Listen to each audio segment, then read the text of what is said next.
আজকে দেখাবো প্রোফাইলে প্রফেশনাল মোড অন করার পরে আগে পরে কি হয় আপনাদের দেখাবো। ভিডিওটি সবাই মনোযোগ দিয়ে দেখবেন।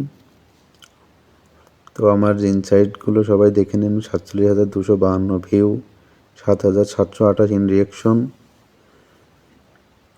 এবং ফলোয়ার 2,805। কন্টেন্টগুলোও দেখবেন।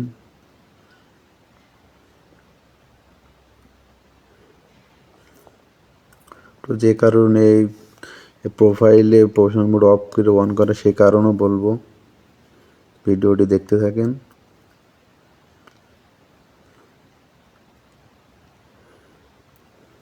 তো ওখানে লক্ষ্য করছেন এখানে আমার কোনো উইকলি চ্যালেঞ্জও নেই কিংবা কোনো লেভেলও নেই, বা এটা এখনও আসেনি। তো এটা হচ্ছে গিয়ে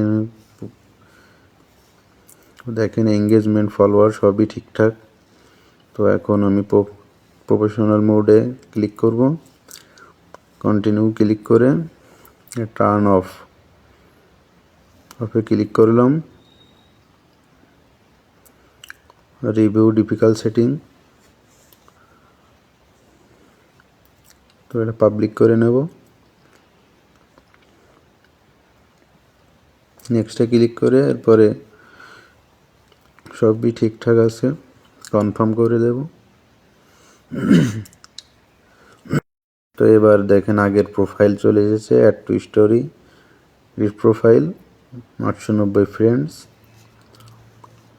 তো আবার আমি সেই টার্ন অন করব প্রফেশনাল মোডের। টার্ন অন করার পরে দেখেন কি হয়। তো অন করে দিলাম। আবার প্রফেশনাল মোড অন করব, টার্ন অন।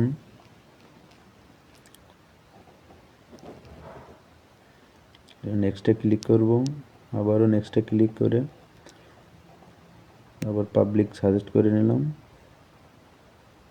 কনফার্ম। তো এখানে শো করছে স্টার্টস বিজনেস সাবস্ক্রিপশন। তো আবারও নেক্সটে ক্লিক করলাম। প্রোফাইল ফ্রেম শো করছে, তো এটা স্কিপ করে দেব। প্রফেশনাল মোডে যাব,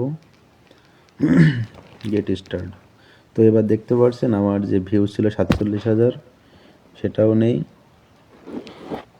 তো সি ড্যাশবোর্ডে যে পুরোটাই দেখাবো। এই যে আমার যে ভিউ ছিল, ভিউ 0, আপনার এঙ্গেজমেন্ট 0, প্রোফাইলি সবই, নেট ফলোয়ার্সও 0, সব কিছুই 0। তো কেউ এই ভুলটা করবেন না কোনো। আর আমি মূলত আমার প্রোফাইলে 2 মাসের ভিতর কোনো লেভেল শো করেনি।